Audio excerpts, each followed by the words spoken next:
Hi అండి. ఈజీగా టేస్టీగా ఎగ్ కర్రీ ఎలా తయారు చేసుకోవాలో చూద్దాం. ముందుగా స్టవ్ పైన ఒక కడాయి పెట్టుకొని ఆయిల్ వేసుకోవాలి. అందులో ఆవాలు, పచ్చిమిర్చి, ఉల్లిపాయ ముక్కలు, కరివేపాకు వేసి బాగా వేయించాలి.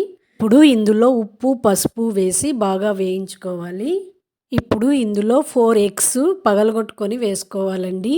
బాగా ఫ్రై చేసుకోవాలి.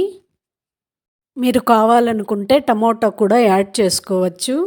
పచ్చిమిర్చి ప్లేస్లో కారప్పొడిని కూడా యాడ్ చేసుకోవచ్చండి. కానీ పచ్చిమిర్చి టేస్టే బాగుంటుంది. పచ్చివాసన పోయేదాకా బాగా వేయించుకోవాలండి. ఎగ్లో కాల్షియం ఎక్కువగా ఉంటుంది కదండి, కాబట్టి హెల్త్కి చాలా మంచిది. చివరిగా కొత్తిమీర వేసుకొని బాగా కలుపుకోవాలి. మీకు ఈ వీడియో నచ్చినట్లయితే లైక్ చేయండి, షేర్ చేయండి, subscribe to my channel. Please support my channel. Thank you.